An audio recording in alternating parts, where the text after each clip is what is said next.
Bonjour, bonsoir, chers Camerounaises, chers Camerounais. Bienvenue à cette nouvelle émission de ABTV, le grand débat, la grande question, celle de savoir où est-ce qu'on va avec cette élection présidentielle sans répit, sans repos, avec beaucoup de rebondissements, avec des certitudes, avec des inquiétudes, avec des déceptions, mais des joies aussi. Alors, où est-ce qu'on va? Quelle est la direction que le peuple camerounais doit prendre face à un pouvoir qui est décidé par tous les moyens à se maintenir au pouvoir. Et parfois parfois le pouvoir s'appuie sur des piliers qui semblaient être des piliers forts de la résistance, des piliers forts du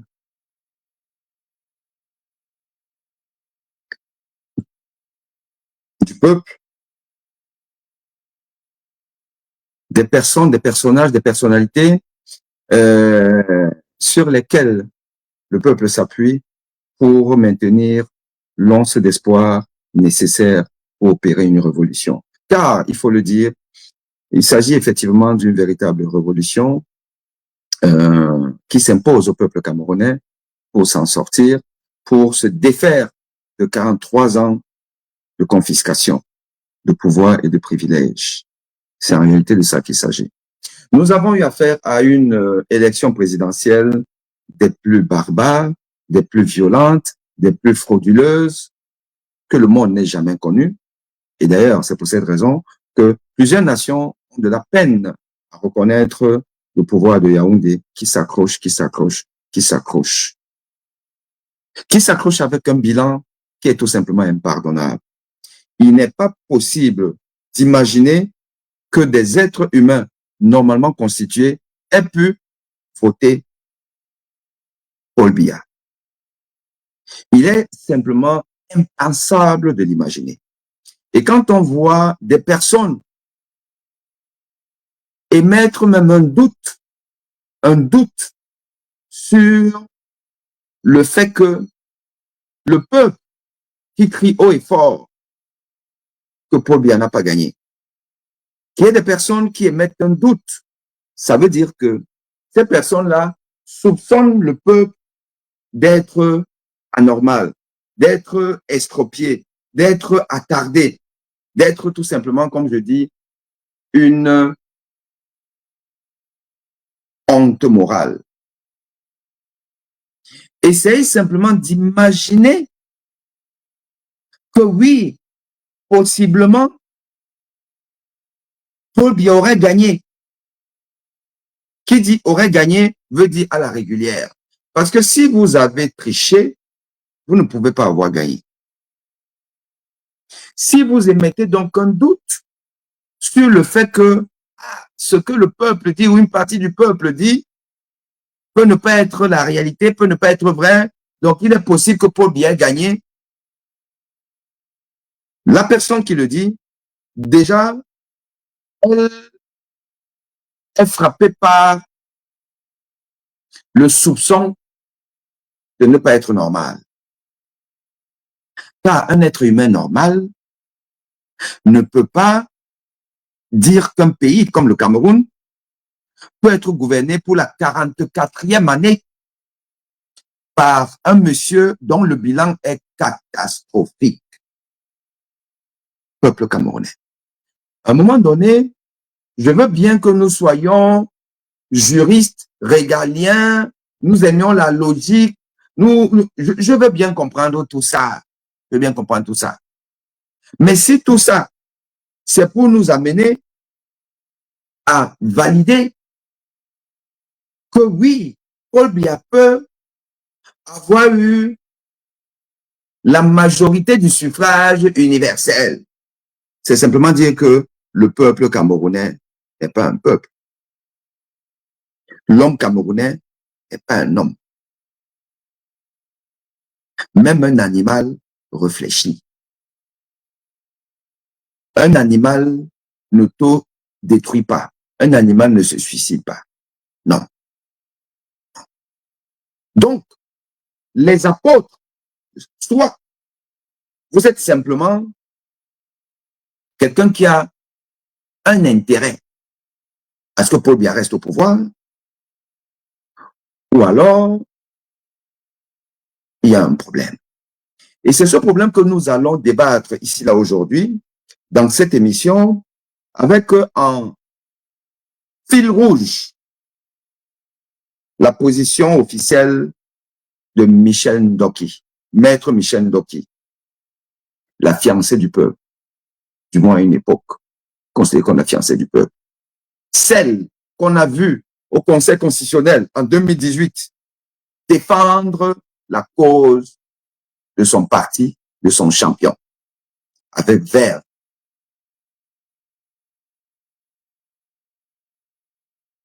avec détermination, avec des arguments qui nous semblaient solides. Depuis lors, l'eau a coulé sous les ponts. Il s'est passé beaucoup de choses. Tort ou à raison. Je ne rentre pas dans les méandres du parti MRC. Ce n'est pas mon but et je n'en ai même pas la compétence. Je reste sur l'intérêt de la nation, du peuple. J'ai toujours dit que le peuple est au-dessus de tout. Le peuple est au-dessus de tout. Les intérêts partisans, les intérêts personnels ne doivent pas primer sur l'intérêt de la nation. Alors, ici, là, nous allons questionner le rôle de Michel Ndoki en tant qu'acteur de la société civile, personnalité intellectuelle, celle dont la voix compte, celle qui a tous les plateaux du Cameroun, d'Afrique et du monde, quand elle veut, pour donner son avis sur la politique camerounaise. Celle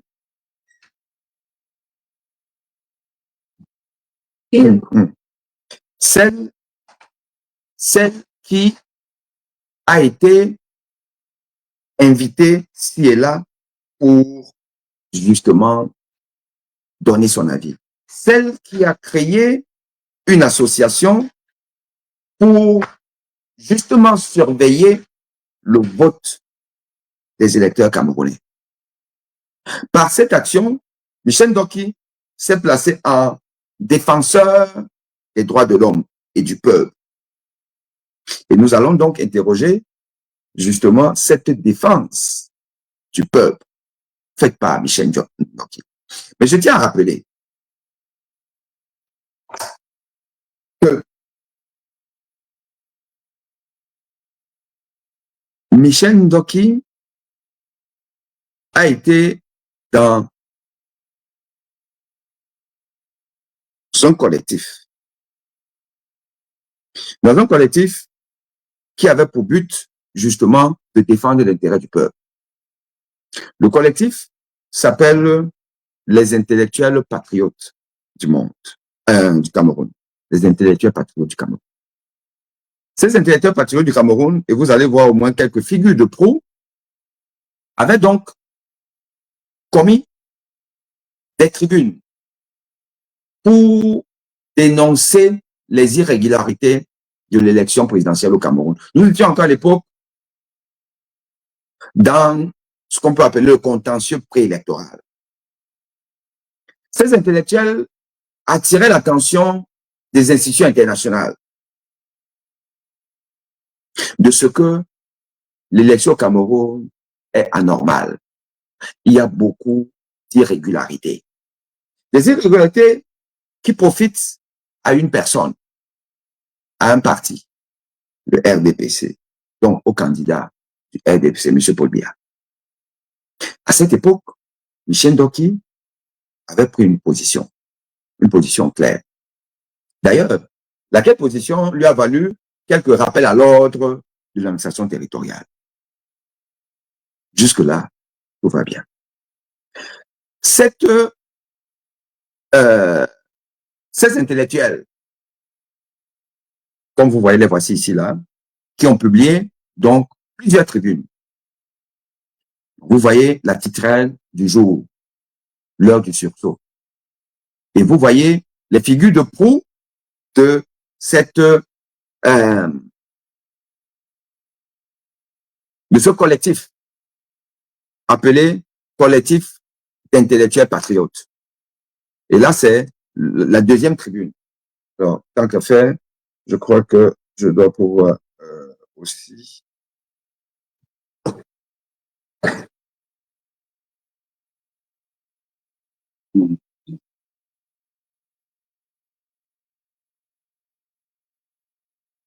Alors, je vais vous là.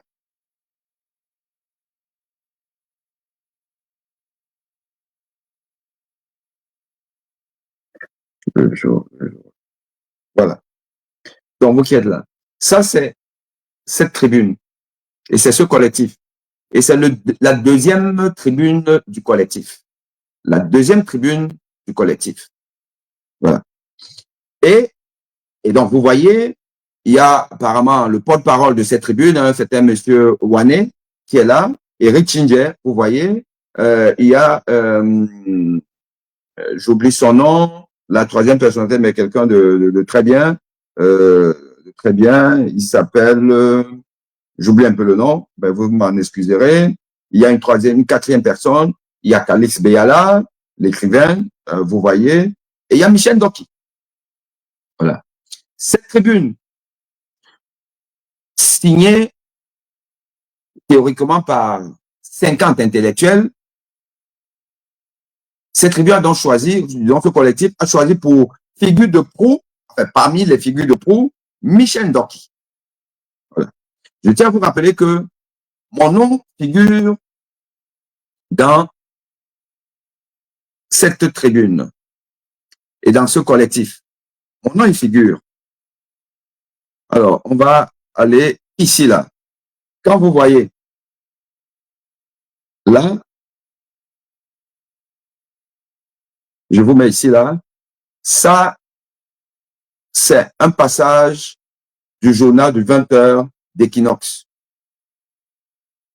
Et vous verrez, si vous parcourez bien, vous avez le nom de Aimé Boni, quelque part là. Et je voudrais vous dire que moi, Aimé Boni, évidemment, j'ai été sollicité par les membres de ce collectif pour faire partir de ce collectif. J'ai été sollicité. J'ai été sollicité. Attendez, excusez-moi, je dois bien changer de position de ce truc. J'avais donc été sollicité pour faire partie de ce collectif. Mais le contenu du message ne me plaisait pas. J'avais toujours estimé que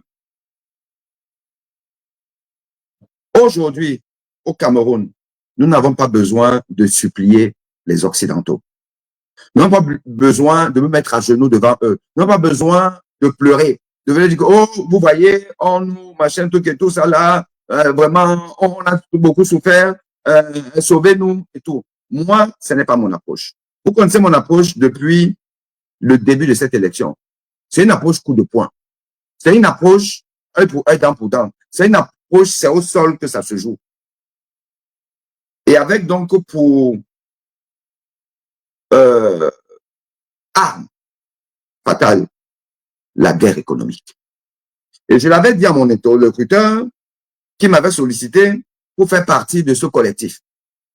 Je lui ai dit, non, honnêtement, c'est bien ce que vous faites, mais je ne sens pas ça. Ça ne va pas prospérer. C'est rien. Les Occidentaux, ils n'en ont rien à cirer. L'ONU qui est venue en catimini signer des conventions avec nous là, c'est pas pour nous faire la part belle. Il n'y a que le rapport de force qui peut obliger les Occidentaux à comprendre que trop c'est trop. Eux, ils ne peuvent pas accepter qu'un monsieur de 93 ans dirige leur pays. Mais ils nous imposent ça. Et nous devons leur obliger de se dédire. Ça, c'était ma position. Mais malgré cela, donc, bon, ce collectif, là, il y a des ratés et tout, ils ont mis mon nom. Et moi, j'ai été interpellé que, mais attends, tu dis que toi, c'est la guerre économique, on te voit dans les jours de supplication. Et ceci a fait que, en sachant qu'ils sont quand même passés partout, comme vous allez le voir, ils sont passés partout. Kaliz Beyala était sur TV5 pour parler de ce collectif, pour faire ce message. Je ne dis pas que ce n'était pas une bonne chose. Non, non, puisque Kaliz et moi, en interne, on en parle. Bon, mais je dis simplement que ce n'était pas ma position.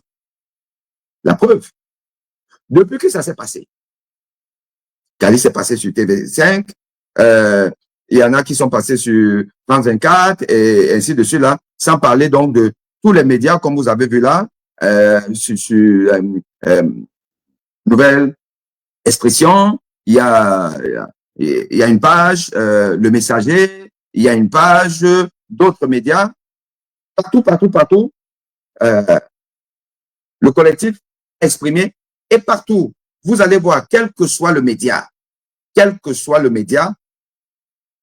sur la page qui annonce ce collectif et cette tribune, vous avez Michel Ndoki. Ici, là, vous voyez M. Bekolor, Kaliz Beyala, Maître Alice Com, Aman Mana, mon frère, le responsable à Ouane, mais il y a Michel Ndoki. Ouais. Il y a toujours Michel Ndoki. Qu'est-ce que ça veut dire? Ça veut dire que voilà une personnalité publique qui a été adoubée même par l'intelligence camerounaise. Oui, adoubée par l'intelligence camerounaise pour porter le drapeau, le flambeau de la lutte contre la tricherie, la fraude électorale au Cameroun. Car on en a marre, il y en a marre. C'est aussi ça. Moi, au plus profond de mon intuition, de ma connaissance du terrain, de la réalité camerounaise, je n'ai pas senti cette affaire. Et entre autres arguments, je le dis en toute honnêteté, et aujourd'hui, Michel Ndoki, qui nous écoute ou qui va nous écouter, de toutes les façons, parce qu'on a eu un entretien hier dans la nuit, et elle sait que je fais ce live où je parle d'elle, elle avait la possibilité soit de venir en parler ou de me donner ses arguments massus dans notre échange hier. Et moi, comme je lui ai dit, je suis fondamentalement honnête. Je prends les arguments des uns et des autres et je vous les expose. Et à chacun de se faire sa messe. C'est ça. Et parce que j'ai annoncé le live hier, je suis allé dans son eBay pour lui demander quel était le problème avec son interview dans un média ivoirien que vous allez écouter tout à l'heure. Et on a eu un échange et je vous ferai part de cet échange en toute transparence. Mais je dis une chose, et Michel devrait me comprendre, c'est que autant j'étais en adoration, comme tous les Camerounais, d'où le nom la fiancée du peuple. J'étais en adoration, du moins, d'admiration. J'étais en admiration pour son combat. Et d'ailleurs, qui ne serait pas sensible à ce qu'elle a eu? Une balle tirée sur sa cuisse. Et je me souviens de la phrase de Michel Ndoki. Si nous étions nombreux à sortir, il n'aurait pas tiré sur moi. Et ça, là, ça résume la lutte camerounaise contre la tyrannie. Si le peuple camerounais était sorti en masse au soir du 12 octobre, ou du moins le 26 octobre, quand le président élu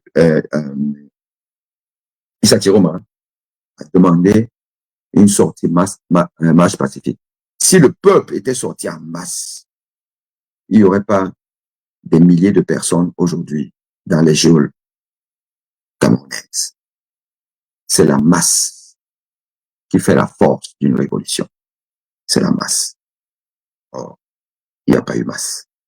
Les gens se plantent, les gens se défilent. Et c'est ce que Michel Ndoki disait déjà en 2018. Donc, pour ça, effectivement, j'étais en admiration.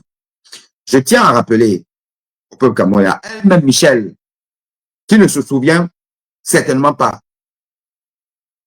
Michel Ndoki, moi, Aimé Boni, je suis allé vous voir à la prison de Kondengui. Vous m'avez reçu. On a causé. Je vous ai remis le petit présent que j'avais. Je suis parti de Douala pour Yaoundé, spécialement pour rencontrer les prisonniers du MRC. J'ai été à la prison puisqu'il y a deux parties. Celle de tout le monde, on m'appelait ça comme ça. J'ai été là-bas. J'ai demandé à rencontrer 3 femmes anonymes, non-name du MRC. J'ai fait le tri sur la base de leur histoire racontée à l'époque par le journal Le Jour, qui quotidiennement faisait un focus sur une des prisonnières du MRC. 3 jeunes dames incarcérées pour rien. J'ai demandé à les rencontrer. Elles sont venues toutes les 3. Je me suis présenté. Il y en a qui me connaissaient un peu. Elles étaient étonnées. Pourquoi? Pourquoi elles? Je dirais que non. C'est juste comme ça. Je les ai vus. Je suis sorti. Je suis allé donc en face pour voir 2 personnes. Célestin Djamène et Michel Ndoki. J'ai rencontré les 2. Je peux ne pas se souvenir parce que je suis un insignifiant. J'ai rencontré les 2. Et aux 2, j'ai dit tenez bon. Et j'ai fait le geste sympathique. Le Michel Ndoki, moi Aimé Boni, je n'ai rien contre vous. Je suis juste quelqu'un qui est admiratif du vrai combat. Je l'ai fait. Mais entre-temps, il s'est passé des choses. Je peux bien comprendre qu'on soit en bisbille avec son parti, mais il y a des manières. Et puis il y a le peuple, l'intérêt national qui prime. Et je n'ai pas eu l'impression qu'à un moment donné, vous étiez toujours dans le combat. Je n'ai pas eu cette impression. Et je pense que beaucoup de Camerounais n'ont plus eu cette impression. Et on s'est mis à vous soupçonner quand même d'un certain nombre de choses. C'est ça qui est la réalité. Oui. Moi, Aimé Boni, personne au monde ne me soupçonnera d'être avec Tanganji. Or, vous, on l'a fait. On vous a soupçonné à un moment donné d'être avec Atanganji. C'est quand même extraordinaire. Ça veut dire qu'il y a des gestes qui ont été posés qui prêtent à confusion. Nous allons en parler. Et je dis donc au peuple, et je dis à mon frère qui m'a coopté dans ce collectif, que entre autres arguments qui ne tenaient pas pour que je donne mon accord pour être dans ce collectif, il y a, et je le dis vraiment en toute transparence, la présence de Michel Ndoki. Parce que j'ai jamais compris quel était son positionnement actuel dans la lutte. Je le dis, toute sincérité. Et voilà pourquoi, entre autres décisions, j'ai demandé à tous les médias qui ont parlé de moi de publier mon droit de réponse pour dire que je ne fais pas partie de ce collectif. Et le Messager et la Nouvelle Expression ont fait le job. Le Messager, par exemple, vous voyez la mise au point du rédacteur en chef, M. Nou, il le dit là. Je vous montre là-bas. Il précise bien que le professeur Boni, voilà, se désolidarise. Alors, je ne sais pas si je vais pouvoir lire. De toute façon, alors, si là, je mets quoi? Voilà. Le professeur Aimé Boni tient à rappeler à l'opinion publique qui n'avait pas autorisé que son nom figure sur la liste des signataires du texte L'appel de l'histoire, publié dans le numéro 6610 à la page 9 de la nouvelle expression. Voilà. Je l'ai fait partout. Je me suis désolidarisé. Et je dis encore ici, là, que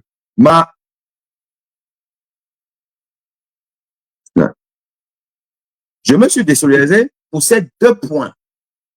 Premièrement, cette approche ne me semblait pas efficace. Et je me répète, je vous l'ai dit. L'approche qui consiste à pleurer. Oui, peut-être qu'il faut le faire. Peut-être que les intellectuels doivent pleurer. Ok. Moi, je suis un intellectuel particulier. Moi, je suis un intellectuel du jeu au sol. Pour moi, à un moment donné, la force de l'argument ne tient pas sur l'argument de la force. Demandez aux Américains, aux Russes et aux puissances internationales, elles vont vous dire, ces puissances internationales, l'argument de la force, à un moment donné, prime sur la force de l'argument. Faut pas qu'on se trompe. Akangandji, il bombe le torse parce que il a pour l'instant l'argument de la force. Devant des gens qui font les bandits, vous ne venez pas là en intello. C'est pour ça que vous vous étonnez, mais c'est même qui cet intellectuel-là, c'est qui, regarde comment il parle et tout. Non, moi je suis au sol. C'est le jeu au sol. Donc, par rapport à ça, j'avais à ce collectif, moi je ne suis pas avec vous. Vous intellectuels patriotes là, allez là-bas, moi je ne suis pas là-dedans. Et deuxièmement, j'ai jamais compris Michel Ndoki. Et encore moins aujourd'hui. Nous allons écouter l'interview de Michel Ndoki et nous allons l'analyser. Allons-y. Du Cameroun, le 12 octobre dernier, des millions de Camerounais se sont rendus aux urnes. Douala se prépare à une cérémonie d'investiture pour Paul Biya, 92 ans, dont plus d'une quarantaine passés au pouvoir. Un 8e mandat pour lequel le locataire du palais d'Etoudi a été réélu avec 53,66% des voix. Dans les rues du pays, la pilule ne semble pas passer depuis la proclamation des résultats du 27 octobre. Notre invitation à l'ambassade du Cameroun en Côte d'Ivoire pour évoquer la situation est restée jusque-là sans réponse, mais nous recevons pour en parler Maître Michel Ndoki, avocate et leader de la société civile camerounaise. Maître Ndoki, merci d'être parmi nous ce soir. Bienvenue à Kwaba, comme on dit chez nous. Alors, première question, quelle est la situation aujourd'hui au Cameroun? Malheureusement, c'est une situation qu'on pourrait caractériser de tendue. Il y a beaucoup de personnes qui vivent dans l'inquiétude. Il y a un mot d'ordre de ville morte qui a été lancé et aujourd'hui était le 3e jour, qui a été très largement suivi. Dans les jours qui ont suivi le scrutin, avant même la proclamation des résultats, il y a eu de très nombreuses arrestations, plusieurs centaines de personnes, dans plusieurs villes. Et je dois dire avec parfois des enfants de 12 ans. On est à presque 50 morts aujourd'hui dans le cadre de manifestations ou hors du cadre de manifestations, souvent abattus par des forces de l'ordre. Et nous sommes un certain nombre de leaders d'opinion, de leaders politiques, de leaders associatifs, dont à peu près une dizaine ont été arrêtés et dont certains, dont moi, ont dû fuir le pays pour échapper à des arrestations. C'était justement ma prochaine question. Vous avez été exfiltré du Cameroun. Quelle était la menace qui pesait sur vous? Eh bien, une menace claire d'être moi-même soit interpellée, soit de disparaître. Il faut savoir que ce n'est pas la première fois que je dois trouver refuge en Côte d'Ivoire. Je saurais suffisamment exprimer ma reconnaissance. Il y a à peu près 5 ans aujourd'hui, j'ai dû être exfiltrée déjà parce que je faisais face à un risque clair de disparition. En ce qui me concerne, on ne parle même pas de m'arrêter pour me conduire vers des forces de police, d'après les informations que j'ai reçues. Et nous sommes... mon confrère, ami et aussi leader de la société civile, Félix Nkongo Agborbala, et moi, 2 personnes qui avons dû, dans les jours qui viennent de s'écouler, partir en urgence pour ne pas risquer de disparition forcée. Alors, Brièvement, est-ce que vous pouvez nous raconter comment ça s'est passé, comment vous vous êtes retrouvé à Abidjan? Alors, c'était un long périple. J'ai dû partir par les routes grâce à des personnes de bonne volonté qui me prenaient en voiture d'un point à l'autre, d'autres qui essayaient qui m'offraient de m'héberger pendant quelques heures, quelques jours, toujours discrètement, et puis d'une ville à l'autre. Je suis partie de Douala, qui est la ville où je suis installée. D'abord de Yaoundé, ensuite de Douala, la ville où je suis installée, pour le nord, en passant par en sillonnant l'ouest, la Damawa, etc. Et puis, je me suis retrouvée à l'extrême nord et puis au Tchad voisin avant de pouvoir prendre en toute sécurité un avion pour ici. À présent, vous êtes pour l'instant sur Abidjan. Comment se passera du coup votre lutte? Alors, la première chose que je voudrais dire, c'est que je l'envisage pas et nous ne l'envisageons pas comme une lutte. Je suis un leader d'organisation de la société civile. Sur cette élection en particulier, je coordonnais au Cameroun les activités d'une organisation qui s'appelle les Bâtisseurs de la Nation. Notre posture était une posture et toujours une posture de neutralité et d'impartialité. Notre objectif, parce que c'est le peuple camerounais, les citoyens camerounais qui sont au cœur de notre action, était de connaître et de préserver la vérité. Nous avons gardé un goût un peu amer des dernières élections. On a pu établir qu'il y avait eu des fraudes massives, mais pas établir ce qu'était la vérité. Donc aujourd'hui, pour répondre de manière directe à votre question, notre priorité demeure d'établir la vérité, d'être en mesure de dire aux Camerounais et au monde, voici ce qui s'est passé. Malheureusement, et les CAM et derrière eux le Conseil constitutionnel n'ont pas validé des résultats à notre sens satisfaisants. Malheureusement, le travail que nous avions engagé en toute transparence, auquel nous avons appelé tous les candidats à participer, y compris le candidat Paul Biya, a été sabordé. On a commencé par faire l'objet de menaces à peine voilées de notre ministre l'équivalent du ministre de l'Intérieur, de l'administration territoriale. Puis, la plateforme digitale que nous avions mis en place a été attaquée. Nous avons dû reprendre le travail depuis le début, ce qui nous a retardé, qui nous a empêché d'offrir notre soutien au processus, à la transparence et à la crédibilité des résultats.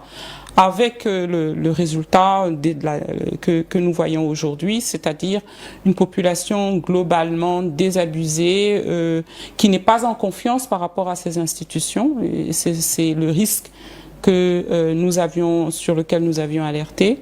Donc, notre combat, c'est dans les jours qui viennent, les semaines qui viennent, d'être en mesure de terminer ce que nous avons commencé et d'offrir aux Camerounais.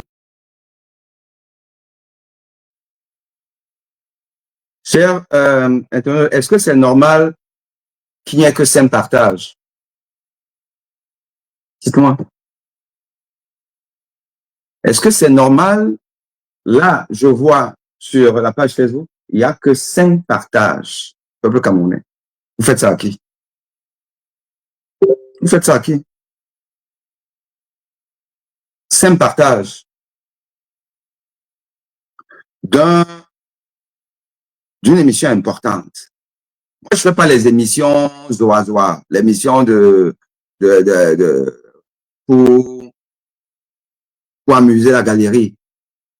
Les fausses coupes à la con qui ne servent à rien. Moi, je fais pas ça. Donc, si vous ne partagez pas, là, si je ne vois pas dans la minute qui suit 50 partages, j'arrête cette émission. C'est tout. À un moment donné, ne prenez pas les gens pour les cons. Ça veut dire que ça ne vous intéresse pas. Je veux vous dire des choses importantes. J'ai eu une discussion avec Michel Doki hier soir. Et je vais vous donner mon point de vue.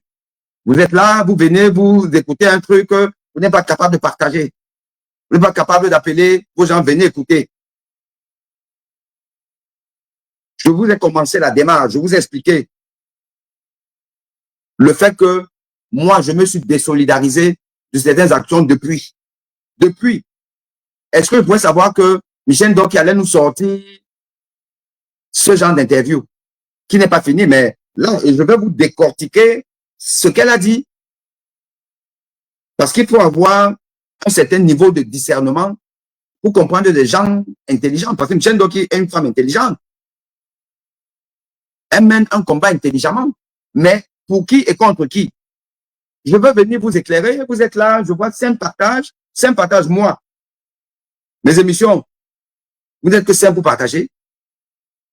Mais vous partagez à des milliers. Des émissions des gens qui ne font que suivre la réalité. Font que suivre. Ils n'anticipent pas. Moi, j'anticipe.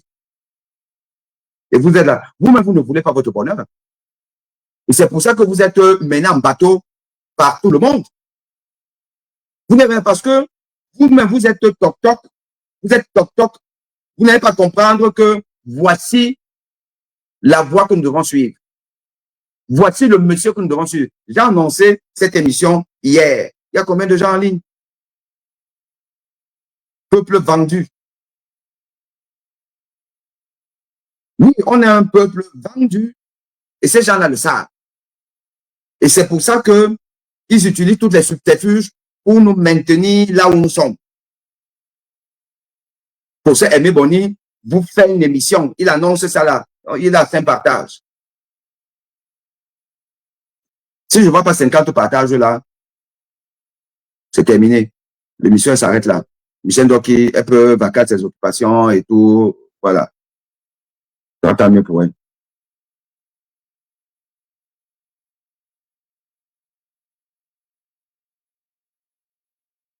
Vous n'avez pas honte. Il faut que je parle comme ça là, pour voir là maintenant 74 partages. Vous n'avez pas honte. Soyez sérieux, vous n'avez pas honte.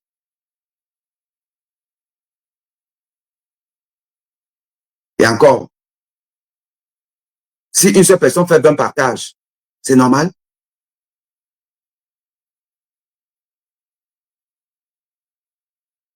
S'il n'y a pas 150 partages là, on laisse l'émission.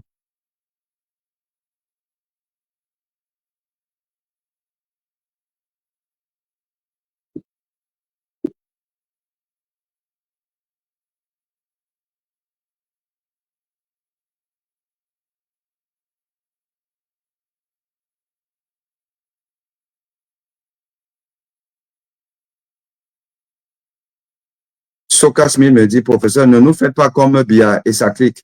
On doit même vous faire ce que vous méritez. C'est ce que vous méritez.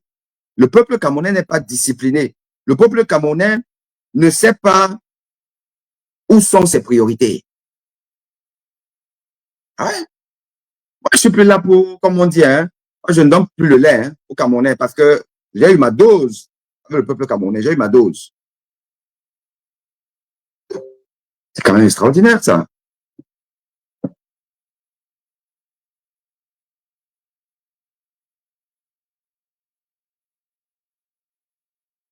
« 82 partages. On ne bouge pas. Si ça n'atteint pas 100 partages, je ne continue pas. Et dans 3 minutes, j'arrête le live. C'est tout.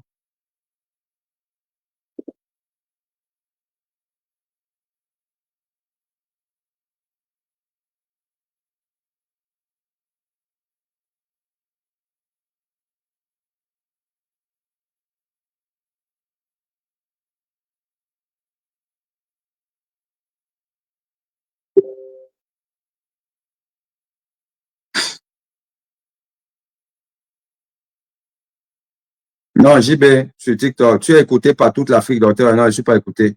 Faut pas, tu veux flatter mon ego et je t'en remercie, mais non, je ne suis pas écouté. Je ne suis pas écouté. Parce que si j'étais écouté, déjà, c'est depuis qu'on aurait commencé la guerre économique. J'ai lancé ce conseil de guerre économique depuis le mois d'août. Début août, j'ai commencé à vous parler de la guerre économique. Un homme qui est écouté, dès qu'il annonce qu'il parle, boum, il y a au moins 1000 personnes qui sont en ligne en direct. Avec qui? D'accord, quelqu'un vous dit que bon, je vais faire le Japap le Japap sur, comment vous appelez là? Mbia. Mbiaki, là, comment on appelait le faux type reporter de Vision 4. Boum, les gens tombent là-bas. Si je vous disais que je vais faire un truc là, que j'ai le Japap de Mbia, vous allez tous être, il y aurait ici là 2000 personnes. C'est ça le peuple camerounais. C'est qu'il y a là une malédiction sur nous. Il y a une malédiction. Il y a une malédiction sur nous. C'est même pas possible. Je vous dis là, je clique encore. S'il n'y a pas encore 100 partages, je regarde même pas encore les autres TikTok. Mon fil conducteur, c'est Facebook. S'il n'y a pas 100 partages, ouais, c'est pour être maintenant 114 partages. Est-ce que c'est normal? Et au monde une assise neutre et impartiale par rapport à ce que nous annoncerons comme étant les tendances telles qu'elles ressortent des observations au niveau des bureaux de vote. Alors, Maître Ndoki, je vous propose de faire de mon plateau plutôt, une plateforme pour lancer votre constat par rapport au scrutin du 12 octobre. Alors, ce que nous avions constaté au moment où nous avons, comme je vous ai dit tout à l'heure, été attaqués, c'est que les compilations, les résultats tels que les observateurs de notre réseau, nous avions un réseau d'à peu près 7000 personnes réparties sur tout le territoire.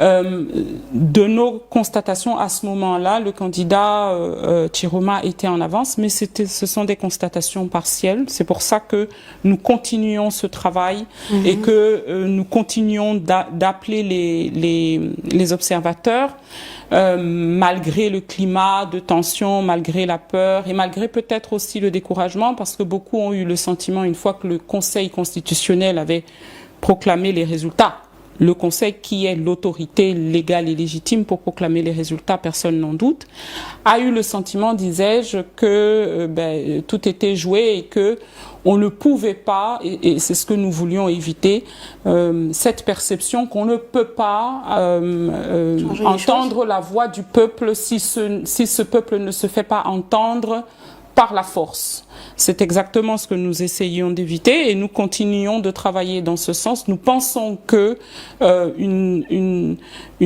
photographie réelle, factuelle de ce qui s'est passé à la sortie des urnes, ce jour-là, le 12 octobre 2025, permettra à tout le monde d'accepter la vérité et ramènera la paix parmi les Camerounais.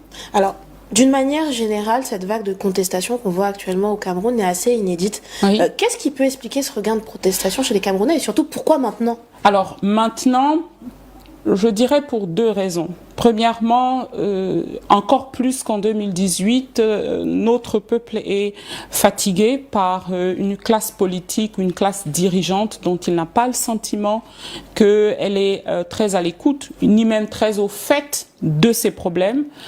Beaucoup blâment l'âge. Effectivement, notre chef de l'État a 92 ans et plus. Je vous disais tout à l'heure en aparté, le directeur général de la Sûreté nationale, le chef de la police, a 1 an de plus que lui. Le numéro 2, le président du Sénat, je pense 88. Donc, quand l'âge médian de la population est de 18 ans, il est compréhensible que les gens aient l'impression que ceux qui les dirigent ne peuvent pas les comprendre. Et puis, nous avons une situation économique qui ne cesse de se dégrader, une situation sociale, plusieurs milliers de personnes qui meurent tous les jours sur des routes parce que les infrastructures ne sont pas au point, une corruption dont on se plaint qu'elle gangrène. Je lisais aujourd'hui que, par exemple, les Émirats arabes unis ont déclaré l'année dernière avoir importé 14 tonnes d'or du Cameroun. Les douanes camerounaises ont déclaré 4 kilos exportés. Donc c'est pour vous dire le niveau de confiance que l'on peut avoir en nos institutions. Donc il y avait cette fatigue extrême et ce besoin d'avoir des institutions qui nous représentent, des institutions qui s'occupent de nous, qui règlent nos problèmes. Et puis deuxièmement, encore plus qu'en 2018, je crois une implication très importante des électeurs dans la surveillance à la fois du processus et du dépouillement. Il faut savoir que chez nous, les résultats de chaque bureau de vote sont dépouillés dès l'issue du scrutin, donc dans les bureaux de vote. Lorsque vous avez donc des électeurs qui assistent au dépouillement et qui publient sur les réseaux sociaux les résultats, une perception se crée assez rapidement de qui est favorisé ici ou là. Et cette perception est restée, ce qui fait que de manière globale, on a beaucoup le sentiment au Cameroun que celui qui a été déclaré vainqueur par le Conseil constitutionnel n'est pas celui que les Camerounais avaient désigné. Donc ça explique cette crispation aujourd'hui et ça explique les difficultés que le gouvernement a à ramener la paix. Alors, qui est donc l'élu des urnes? Qui est donc celui que le Cameroun a choisi? Alors, il ne me revient pas ici de répondre. Ça voudrait dire que notre travail, même nous avons fait un travail qui a duré un peu plus d'1 an. La plateforme a été lancée en septembre 2024, donc c'est un travail que nous prenons très au sérieux et en tant que personne et en tant que coordinatrice au Cameroun des activités des bâtisseurs de la nation, je m'interdis de donner des opinions. Je crois que nous devons rendre public, c'est la moindre des choses, le moindre des devoirs vis-à-vis de mes compatriotes. Nous devons rendre public un rapport officiel qui détaillera région par région les constatations qui ont été les nôtres. Avant cela, je préfère m'en tenir à la version officielle, je dirais. Est-ce que vous avez un appel à lancer à la communauté internationale? Oui. Nous sommes dans une situation catastrophique parce que nous sommes dans une situation de déliquescence grave.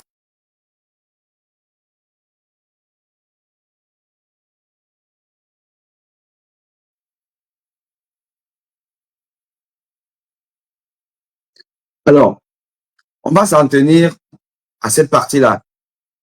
Je préfère m'en tenir aux résultats officiels, nous dit Michel Ndoki. Un autre mot-clé, un élément de langage important que je voudrais que vous reteniez. Michel Ndoki nous dit le Conseil constitutionnel est l'organe qui a la légalité et la légitimité pour proclamer les résultats. Retenez ça, peuple camerounais. On me demande qui a donc gagné. Je préfère m'en tenir aux résultats officiels. Tant que les résultats officiels seront officiels, je préfère m'en tenir à ça. C'est-à-dire que Paul Biya a gagné. C'est ce que Michel Ndoki est en train de vous dire.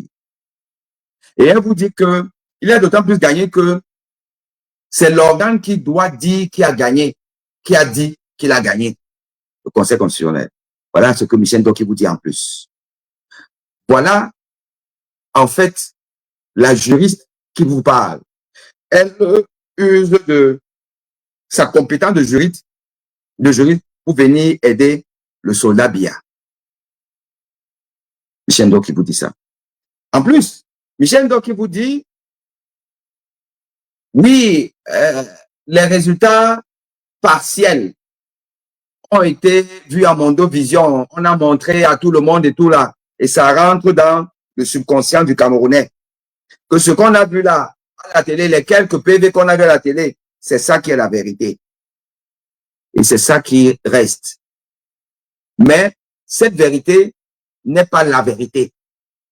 La vérité est ailleurs. La vérité, c'est tout ce que vous n'avez pas vu, tous les autres milliers de PV partout là.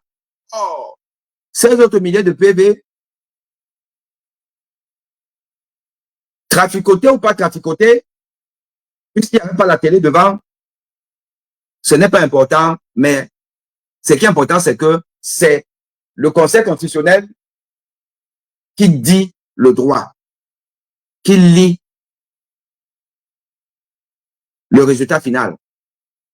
Donc, ces autres PV que vous n'avez pas vus, qui sont même plus nombreux, peuvent être inversés la vérité que vous avez. Michel Ndoki est en train de vous dire de manière intelligente que, en fait, Issa Chiroba n'a pas gagné. Il a gagné sur Facebook, sur les réseaux, ce qu'on vous a montré là. Mais sur le terrain, il y a une autre réalité. Elle laisse juste planer un petit doute parce que ce serait assez dur d'aller parler comme les Bruno Bidjang parlent. Ce n'est pas son rôle. On lui a dit quelque chose. Elle dit que bon, je vais le dire intelligemment. Je vais le dire intelligemment. Et Michel Ndoki a donc choisi cette approche qui consiste à semer le doute dans votre esprit que Paul Biya a gagné. Mais il n'a pas gagné sur Internet. Lui, c'était sur le terrain. Voilà Michel Ndoki. Michel Ndoki et moi avons eu un échange hier.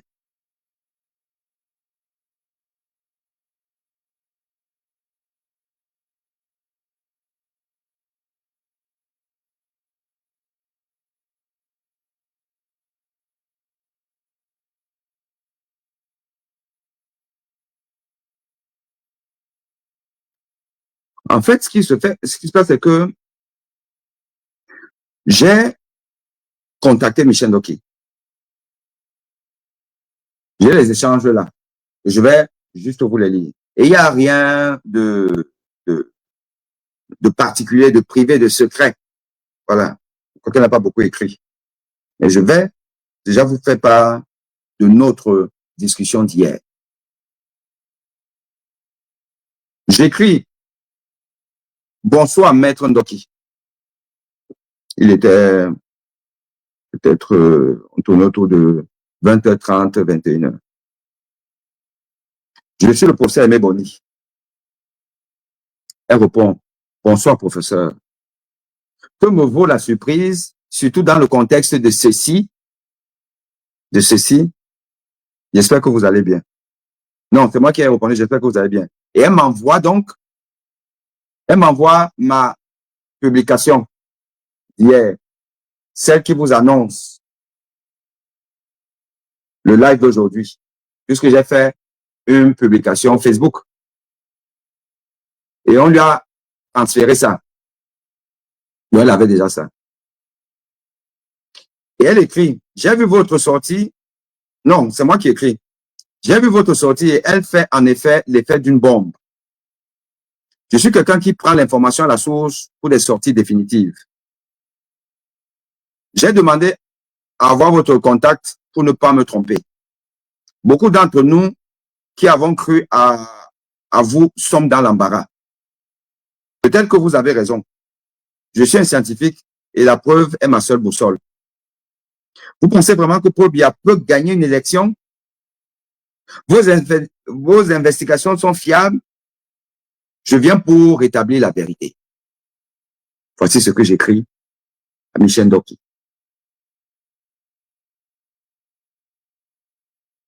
Et j'ajoute: nous avons tous été troublés par vos déclarations de 2018.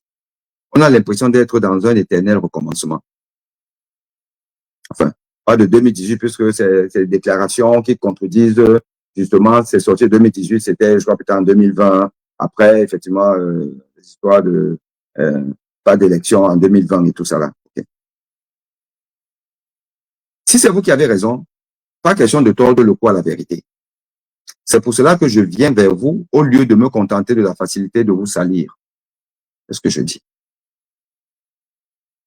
Et elle me répond: vous êtes troublé et vous commencez par calomnier, puis vous venez prendre des nouvelles de ma santé. Elle s'interroge, et puis c'est logique, elle a raison.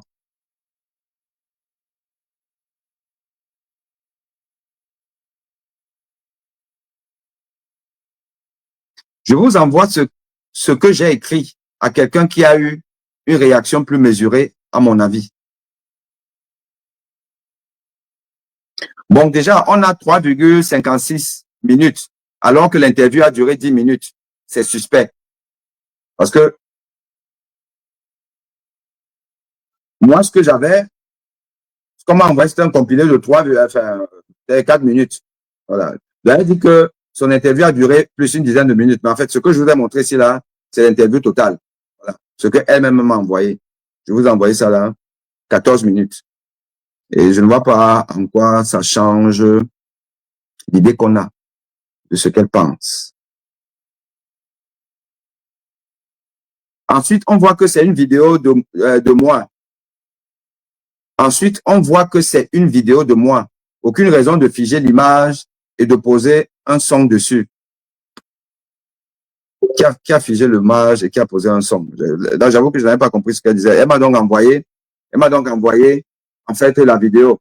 C'est celle-là que j'ai téléchargée et que je vous ai présentée là tout à l'heure. Mais en fait, c'est elle que j'avais.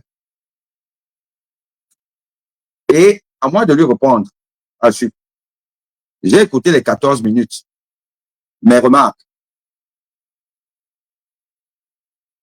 On ne quitte pas son pays dans un tel scénario du Far West si le pouvoir a gagné l'élection. Oui, parce que Michel Ndoki commence d'abord par raconter à la journaliste comment elle a quitté le Cameroun comme une personne poursuivie.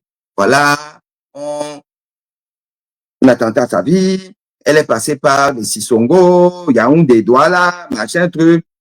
L'ouest, l'extrême nord, à la limite, elle a marché à pied, elle s'était peut-être même déguisée et tout ça là. Michel Ndoki nous raconte ça. On avait déjà écouté ça en 2018 ou en 2020 ou je sais pas trop quand. On avait déjà écouté ça. On réécoute ça, là maintenant. Michel Ndoki nous dit ça. Mais dis donc, un pouvoir qui a gagné l'élection, un pouvoir qui a gagné l'élection, qui n'a qu'à prouver qu'il a gagné l'élection, en montrant les vrais PV, en déconstruisant toutes les images de fraude que nous avons vues. Ce n'est pas compliqué. La vérité n'est pas difficile à démontrer. Au lieu de le faire, ce pouvoir-là qui a gagné l'élection, d'après Michel Ndoki, poursuit donc Michel Ndoki pour la Kilam. Elle quoi dans l'histoire? Elle représente quoi? Toi alors, qui fuit quelqu'un qui aurait gagné l'élection? Tu fuis, tu sais que la personne veut te kill alors qu'elle a gagné l'élection. C'est quel scénario qui, là, pour le coup, n'est pas intelligent? C'est quel manque d'intelligence, ça, de Michel Ndoki?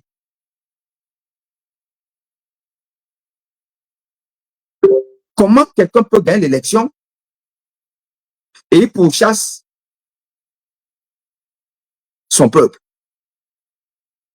Comment? C'est pour ça que je lui pose donc la question. Je lui fais la remarque. On ne quitte pas son pays dans un tel scénario du Far West si le pouvoir gagne l'élection. Donc, laissez planer le doute, entre parenthèses, vous le faites intelligemment. Oui, le doute qu'elle laisse planer, que c'est pas ce que Sachiroma a gagné et tout ça là, ce doute-là, jette un doute sur votre sincérité. Ce n'est une question de perception personnelle, c'est tout le monde qui le voit ainsi. Okay. Je vais faire cette première remarque. La deuxième remarque, Michel Ndoki nous a dit que le Conseil constitutionnel a la légitimité et la légalité. Et je lui dis ici là, le Conseil constitutionnel a perdu sa légitimité, voire sa légalité. Imaginez le président du Conseil constitutionnel français ou alors des États-Unis en train de fêter son braquage. Oui, vous avez vu le braquage fêté par Tema Tangana. Nous allons essayer de revoir ça ici.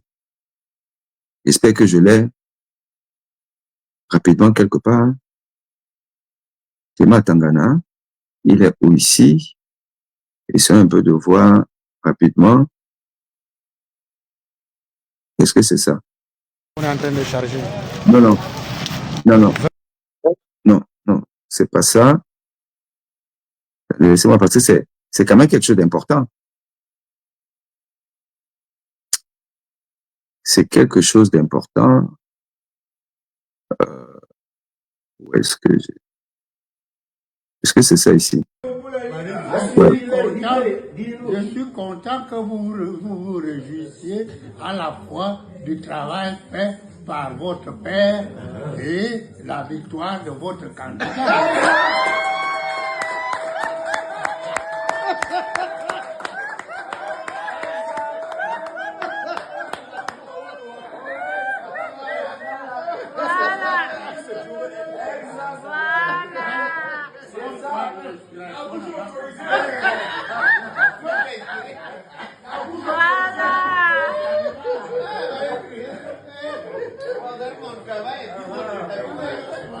À chacun son rôle.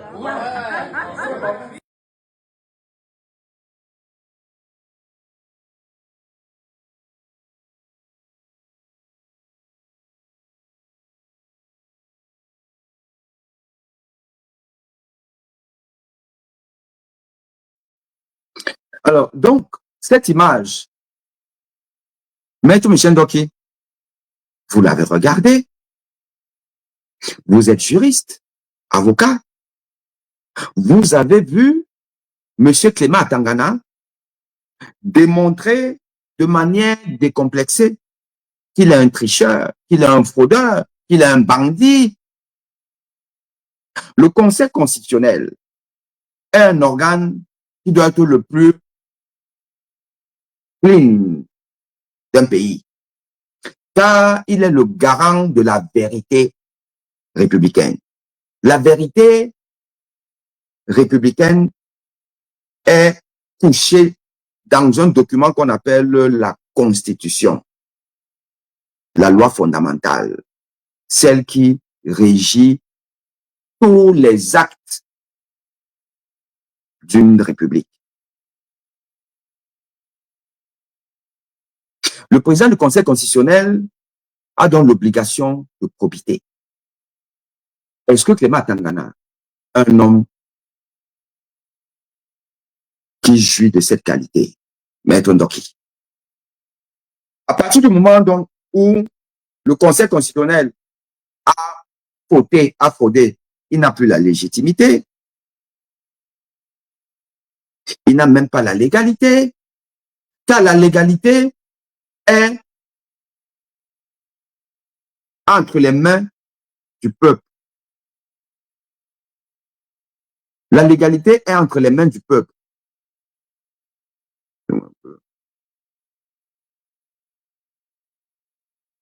Dans son article 2, la Constitution dit que le peuple est souverain.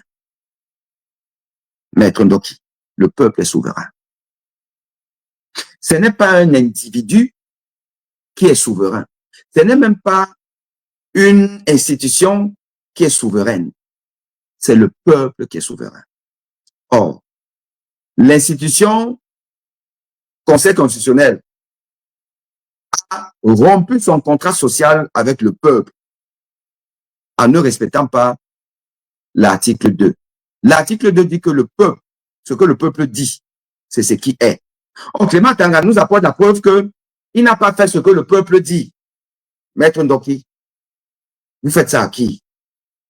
Vous faites ça à qui? Et pour quel but?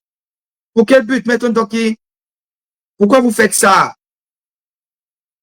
C'est quelle malédiction qu'on a? On a déjà assez avec les Mathias Onangini, avec les Aboya Manasseh, avec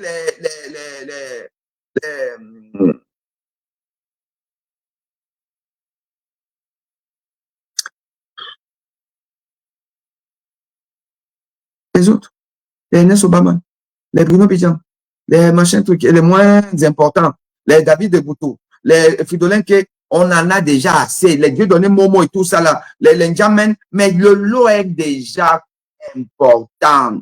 Ndoki, tu viens faire quoi dans cette histoire? Tu viens faire quoi dans cette histoire? Et je dis donc, là je vous parle de ma discussion avec Ndoki. Je lui dis, le CC a perdu sa légitimité, voire sa légalité. Imaginez le président du Conseil constitutionnel français, Oyuza, en train de fêter son braquage. Imaginez cela. Non, maître, votre posture jette un doute glacial. Voici ce que je dis en Ndoki.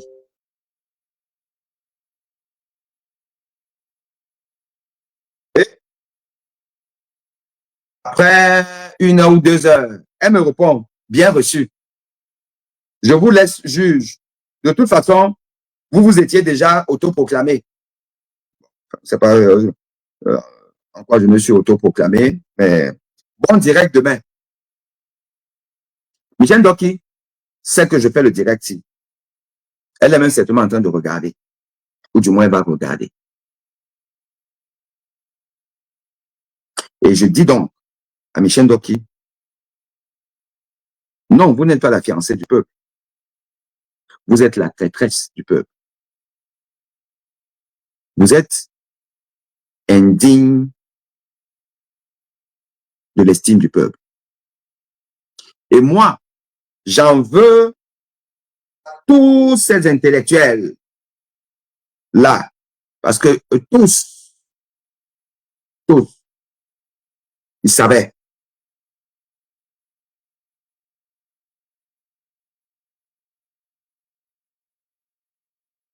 Tous savaient que Michel Ndoki n'est pas sérieuse.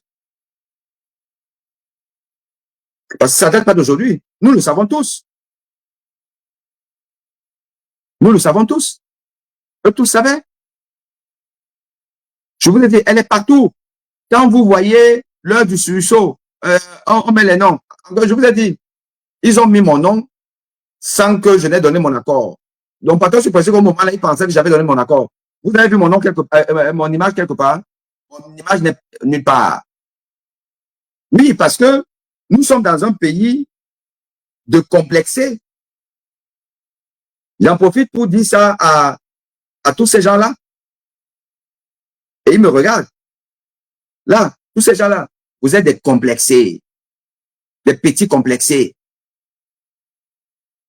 Oui, vous pensez que n'est la parole mielleuse qui porte que des gens dont les noms sont ronflants. Le Cameroun n'a pas besoin de ça. Le Cameroun n'a pas besoin des noms ronflants. Le Cameroun a besoin des gens consistants, les gens qui ont le poids, les gens qui ont la réflexion, qui ont le discernement, qui peuvent donner des vrais conseils. Et ça, là, ça ne s'invente pas. Ça ne s'invente pas. Je suis désolé. Ça se mérite, ça s'acquiert dans les canaux que nous connaissons tous. Ce monsieur qu'on appelle, je vais encore le mettre là par exemple, le monsieur c'est là, la première image que vous voyez, c'est sur un certain Wane Ouane, je ne sais pas comment vous l'appelez, ce monsieur-ci là, la première image, One, c'est lui le porte-parole de ce collectif. On m'a donné son contact, je lui ai écrit pour lui dire que je ne suis pas d'accord que mon nom figure dans vos tribunes. Je n'ai pas donné mon accord. Je ne suis pas comptable de ça. L'histoire va juger chacun de nous demain. Et je ne veux pas que l'histoire me juge par rapport à cette action. Je n'ai pas donné mon accord. Bon. Le mec, je vous passe les détails, c'est rapidement allé en vrille, il s'est mis à m'insulter. Le Wane Laouane s'est mis à m'insulter. Quand j'ai montré nos échanges, ses collègues, notamment ceux qui m'ont coopté dans le truc là, eux-mêmes ils étaient baba. One insulte Aimé Boni, alors qu'il a fauté. Donc quand vous voyez là même que 50 intellectuels, il faut même voir combien. 1, on fait pas donner leur accord. 2, on a même lu le truc. Parce que j'apprends même que Ndoki n'a même pas participé à la rédaction de cette histoire-là. J'apprends ça. Donc, qui n'a même pas participé. Oui, j'ai quand même dans ce collectif, j'ai des proches. Qui n'a même pas participé. Donc, voilà une personne qui n'a pas participé à la rédaction de cette tribune ou de cette tribune. Mais elle est en première ligne. Quand ils mettent 5 noms, la figure de Ndo qui est là, ils mettent 10, elle est là. Ils mettent 3, elle est là. Donc qui est là. Alors qu'elle n'a pas participé. Parce que les gens sont complexés. Non, Michel Doki, ça sonne bien. Par exemple, Aimé Boni ou bien Lambda, non, c'est léger. Donc, il peut soutenir une vraie discussion. Donc, la pauvre, vous avez vu là, elle a fui le débat. Je vous ai montré, elle fui le débat. Je l'ai coincé. Donc, il ne peut pas être sur un plateau, il est avec moi, et elle défend sa connerie là. C'est vrai que même les journalistes là, moi, je sais pas trop ce qu'on enseigne aux journalistes dans leur école de journalisme. Je sais pas. Parce que cette journaliste-là, ivoirienne, tu te poses la question à tout, mais donc, enfin, si je résume bien, vous dites que Paul Biya aurait gagné, mais quelqu'un qui a gagné, et vous fait prendre les Tsongo, dans quel intérêt? Vous fuyez donc quoi? Si c'est qu'il a gagné normalement. Bon, il a gagné. Et puis il y a autant de Kilam. Parce que c'est pas la milice de ITB qui a Kilam, les Camerounais. ITB n'a pas de milice. C'est la milice de Paul Biya. Donc vous avez gagné l'élection. Et vous Kilam les gens. Donc qui vient nous expliquer ça? Qui vient nous expliquer comment un président du Conseil constitutionnel, celui-là qui l'a jamais mis en difficulté en 2018, fait-il dire que j'ai fait le bon boulot? J'ai fait le boulot pour donc féliciter le père que je suis. J'ai fait le bon boulot pour votre candidat. J'ai fait le bon boulot. Est-ce que quelqu'un qui a rendu le droit a besoin de dire ça, qu'il a fait le bon boulot? Ou on a fait le boulot, ou on n'a pas fait le boulot? Il n'y a pas de bon boulot. Le bon boulot, et on sait ce que ça veut dire. C'est-à-dire que il a fait le sale. Ndoki, Maître Ndoki, vous n'avez pas écouté ça. Hein? Non, je vous mets au défi, Maître Ndoki, il n'y a pas de problème. Venez sur mon plateau. Ou alors, allons sur le plateau de quelqu'un d'autre. Vous et moi, on parle de votre sortie. Et on parle de ma position dans cette émission-ci là. Venez. Puisque vous êtes apparemment une très grande intellectuelle. Au point où les gens qui me mettent dans une tribune avec vous, me mettent, nous on appelle ça au Shabbat. On me met au Shabbat. Là, dans la liste des no-names, vous, on vous met parmi les 5, quand il y a un titrage, 5 personnes, on vous met. Alors que vous, comme moi, n'avons pas participé à la rédaction, parce que je n'ai pas participé à ça. Donc, vous et moi, on n'a fait aucun travail, mais vous, on vous met parmi les 5. Moi, je ne suis même pas là. Ça veut dire que vous êtes une très grande intellectuelle, je vous l'accorde. Mais venez débattre avec moi. Dans la convivialité, dans le respect, venez débattre. Parce que votre sortie, elle me semble très boiteuse. Et d'ailleurs, la preuve de ce qu'elle est boiteuse, nous la trouvons dans ce que nous dit ici là, Serge Espoir Billon. Écoutez, peuple camerounais, écoutez ça. On a en face de nous des gens sans vergogne, sans aucune pudicité, sans aucune dignité, qui mentent comme ils respirent. Je vous donne un exemple. Vous voulez qu'on parle des élections locales qui arrivent? Oui. Les élections locales qui arrivent, c'est eux qui décident de qui gagne et qui va perdre.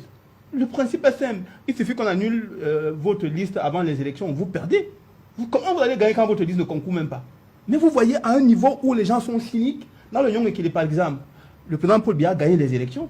Il était premier avec 16 058 voix. Allez voir ce que le Conseil constitutionnel a publié dans les résultats nationaux. On lui a donné 38 559 voix. Vous voulez qu'on continue dans quoi? On va aller dans quelle élection? Il faut qu'on arrête cette connerie-là. Nous sommes tous Camerounais. Ce pays qui nous appartient, nous tous. Autant à Paul Biya qu'à moi-même. Il faut qu'on arrête de se moquer des gens.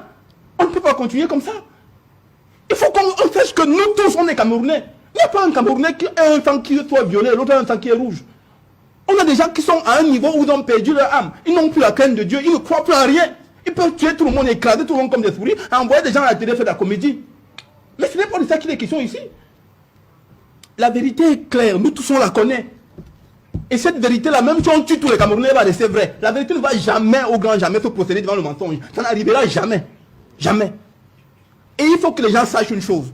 Que ce soit la gendarmerie, que ce soit la police, que ce soit la DGRE, que ce soit la surveillance du territoire, quel que soit le corps des armées qu'il y a là. Tout le monde connaît la vérité. Même le policier qui prend son arme pour tuer son frère, il connaît la vérité. Il sait que Chiroma a gagné l'élection. Il sait. La vérité est que c'est comme la lumière. Elle ne se cache pas. La lumière ne se cache pas. Il faut qu'on soit certain dans ce pays. Il faut qu'on sache que là, on amène le pays ici. Moi, c'est quoi? Qui vous dit qu'en ce temps, ils ne vont pas me tuer? Ma vie, c'est rien. Ou moi, ça fait combien d'années? Et neuf mois, moi, ça fait combien d'années? Ça ne change rien. Ce que Dieu a dit pour ce pays va s'accomplir. Si ça ne s'accomplit pas aujourd'hui, ça va s'accomplir demain. Il faut qu'on sache une chose. Les gens qui croient qu'ils sont propriétaires du Cameroun et qui décident de donner à qui ils veulent un peu d'oxygène et de ne pas donner quand ils veulent, ils doivent savoir qu'il n'y a aucune organisation ésotérique qui soit au-dessus de Dieu. Il n'y a aucun marabout qui soit au-dessus de Dieu. Il n'y a aucun mensonge qui défie la vérité. Ça n'existera jamais. Ça n'a jamais existé. Ça ne va jamais exister. Aussi longtemps que Dieu est l'autorité suprême de toute l'humanité, aussi longtemps que la vérité va écraser le mensonge. Toute manipulation va connaître l'échec. Et je vous dis, aussi longtemps que Dieu est vivant, ce pays-ci va connaître la vérité. La vérité va surplomber toute loge maçonnique, tout ce qui sera fait. La vérité va dominer ça. Je voulais donc vous dire que quand vous commencez à parler de l'élection locale, c'est pour dire que l'élection présidentielle est finie. Et que comme le Conseil constitutionnel a fabriqué les chiffres pour donner Paul Biya vainqueur, ça veut dire que c'est ça. Qu'est-ce qu'il a dit dessus? Bon, dans tous les cas, ce que je voudrais que vous sachiez, c'est que s'ils ont fait ça à l'élection présidentielle, ils ne vont pas prendre le risque d'aller à l'élection locale pour ne pas avoir la majorité à l'Assemblée nationale. On a vu la France en difficulté, incapable de diriger la France, parce que le Parlement n'était pas favorable. Ils ont les mêmes méthodes qu'ils ont utilisées à l'élection présidentielle. Vous savez, tout le Cameroun peut voter sur Paul Biya gagne quand même. Il suffit que Clément Atangana le proclame vainqueur avec les chiffres. Le chiffre ne coûte rien. Les gens ont dit brûler les unes. Brûler les unes, c'était à Caïque, c'est depuis. Je vous parle. Allez dans. Je vous donne. C'est un travail que j'ai fait personnellement. Allez faire. Ce qui me dit dans ce pays, les journalistes, j'ai trouvé l'impression qu'ils ont renoncé à leur travail. Faites une investigation journalistique dans la région du centre, les 10 départements du centre. Ramenez-nous les résultats, comparez-les. Le Conseil constitutionnel a publié les décisions qu'ils ont prises. Donc tout le monde a ça. Moi, en tout cas, moi je l'ai si vous ne l'avez pas. Comparez ces chiffres, département par département, de chaque région du centre Cameroun. Et voyons-nous tous ensemble ce qu'il y a. Commençons par le Nyong-Ekele, allons dans le Nyong-Eso, allons dans le Nyong-Fumu, allons dans la Mefou-Akono, allons dans la Mefé-Afamba, allons faire les 10 départements seulement de la région du centre et trouver là où viennent les 700 000 voix de Paul Biya. Il faut qu'on arrête ça. Ce pays-ci, ce n'est pas le pays de Ngongo seul. Ce n'est pas le pays d'Atangandi seul. C'est le pays de nous tous. Même moi, mes arrière-grands-pères, mes grands-pères, tout le monde, ils sont enterrés dans ce sol. Quand je pose mes pieds sur cette terre-là, elles communiquent avec mes ancêtres. Il n'y a personne parmi eux, parce qu'ils ont eu le privilège d'être assis et avoir des milliards, qui leur donnent le droit de vivre ou de mort sur tous les autres. Ça n'existe pas, ça ne va jamais exister. Il faut que la vérité soit la seule chose qui nous lie, nous tous, qui régule les lois. Il faut savoir une chose. Dans une société humaine, le seul souverain après Dieu, c'est le peuple. Ce n'est pas le Conseil constitutionnel, ça n'existe pas.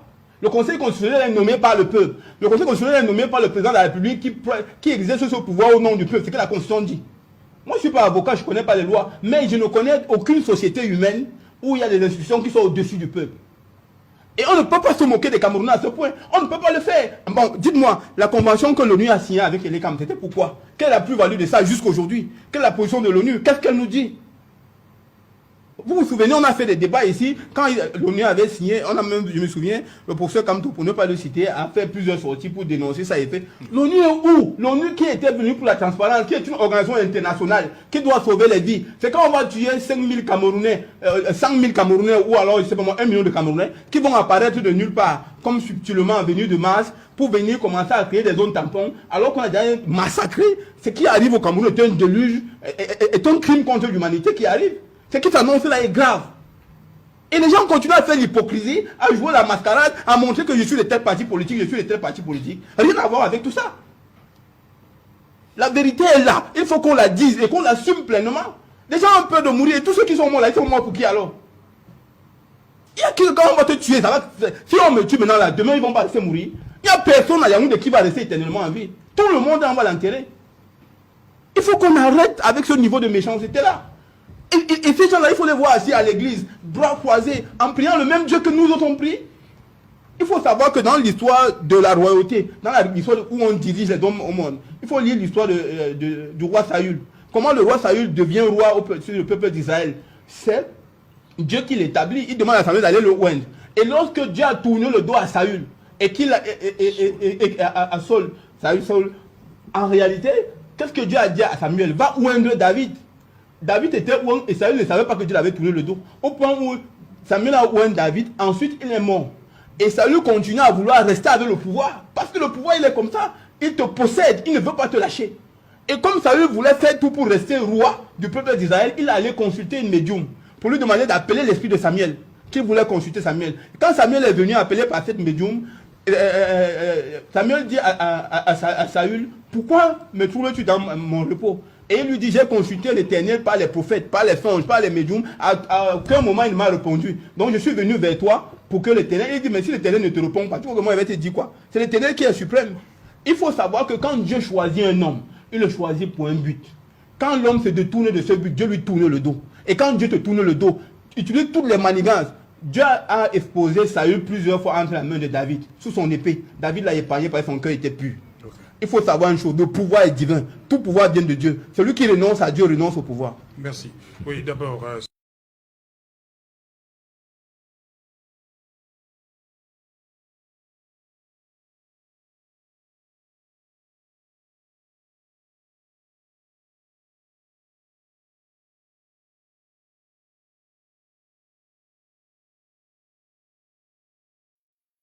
Vous avez écouté donc Serge Espoir Billon, ancien du PCRN, si je ne m'abuse. Je ne sais pas s'il est encore au PCRN. Maire ou maire adjoint. Il n'y a rien à dire. On ne peut rien rajouter. Et je demande que vous partagez à toutes les personnes qui veulent nous démontrer qu'on peut s'accommoder de Paul Biya. Partagez-leur cette masterclass de Serge Espoir Billon, qui rappelle au SAWA, la fameuse association SAWA et Perspective, qui reçoit Elimbi Lobé, demain pour parler de, bon, l'élection est finie, on a fini avec ça. C'est ça le problème. Maintenant, les municipales de demain, on fait comment? Vous allez faire quoi? Peuple Douala, peuple Sawa, peuple zombifié. Pas tous les Sawa, pas tous les Douala. Je parle des Camerounais zombifiés. Vous allez faire quoi? Vous parlez de quelle élection? On en a encore parlé des élections dans ce pays tant que Paul Biya est au pouvoir. Avec un monsieur de Matangana qui n'a que 2 neurones pour vous dire irrecevable et que c'est Paul Biya, c'est le RDPC qui va vous donner ce qu'il veut vous donner. Mais, peuple, qu'est-ce qu'on a fait? Michel Ndoki, vous gagnez quoi? Vous gagnez quoi à faire ce sale boulot? Vous pouvez expliquer au peuple camerounais où est-ce que vous avez pris les moyens pour que votre association-là, que vous avez appelée, je ne sais plus comment, vous dites que vous avez 2000 personnes qui sillonnent le Cameroun. Cette ressource humaine, vous l'entretenez comment? Vous la payez comment? Les moyens de déplacement qui vous a donné Michel Ndoki. Michel Ndoki, vous avez quel revenu dans votre instabilité professionnelle? Parce que on vous chasse du Cameroun, d'ailleurs, vous ne partez pas de manière programmée, parce qu'on vous chasse, donc vous marchez, vous êtes à pied, vous déguisez même, donc vous n'apportez rien. Vous vous retrouvez à Abidjan. Abidjan, vous êtes où? Vous êtes inscrit au barreau d'Abidjan? Je ne sais pas. Et même, vous êtes quelle clientèle pour vous permettre de financer depuis plus d'1 an le watching, la surveillance de l'élection au Cameroun. Vous avez pris l'argent là-haut. Parce que ça aussi, vous devez nous expliquer c'est quoi la transparence que vous avez en termes financiers. Vous faites ça pourquoi? Dans quel but? Tout ça pour venir nous dire après que Paul Biya peut gagner. Serge Esparbion vous a dit, Maître Ndoki, Paul Biya ne peut pas avoir gagné cette élection. Il est impossible. C'est déjà vous, du haut de votre statut de juriste, vous savez que toute tricherie élimine un candidat. Est-ce que vous pouvez jurer que Paul Biya n'a pas triché? Il n'y a aucune tricherie en faveur de Paul Biya. Vous pouvez le dire. Vous pouvez nous dire que toutes les images qu'on a vues, les déclarations, les images, tout ça là, c'est du fake. Vous qui êtes juriste, vous savez quand même que la preuve formelle d'une forfaiture, c'est l'image, c'est une vidéo. C'est pour ça que les vidéos de caméra, les vidéos de caméras de surveillance existent, sont exploitées. On a confondu des personnes dans un délit grâce aux vidéos. Avons-nous vu des vidéos de forfaiture en faveur du RDPC? Oui, on a vu. À partir du moment où on a vu, ça veut dire que le RDPC, son candidat doit être éliminé de la course au baccalauréat. Vous êtes candidat. Lors de la surveillance de l'examen, on vous pique en train de tricher, vous avez le bord. Même si vous êtes le meilleur de la classe, même si en réalité, vous auriez pu avoir 15 sur 20. Mais votre tricherie, vous avez fait une tricherie pour avoir peut-être le 18, pour assurer le truc, pour avoir la mention. Si on vous pique, est-ce qu'on ne vous sort pas de la salle d'examen? Et quand on vous sort de la salle d'examen, est-ce que vous n'êtes pas éliminé d'office du baccalauréat? Alors que vous auriez pu avoir la même moyenne. Donc, si même pas extraordinaire, les Camerounais sont zombifiés et qu'ils ont quand même voté pour Biya. À partir du moment où on a des preuves que Paul Biya a triché, il est éliminé. Michel Ndoki, venez dans un débat. Même sur le volet juridique, je vais vous mettre en difficulté. Je vous mettrai en difficulté, Michel Ndoki. Maître Michel Ndoki, je vous mettrai en difficulté. Parce que j'ai le bon sens. Et je suis quelqu'un d'honnête, comme Serge Esparbion, qui vous dit que ce pays est possédé par des sorciers. Mais les sorciers ne peuvent pas avoir raison sur la divinité. Il n'y a aucune loge maçonnique qui va piller le Cameroun indéfiniment. Je ne sais pas ce que vous gagnez. Je ne sais pas ce que mes frères Sawa, de Sawa Perspective, gagnent en faisant de Libi Lobé la mascotte des Douala. Et j'en profite encore pour dire à mon peuple Sawa que moi, je suis la lignée royale.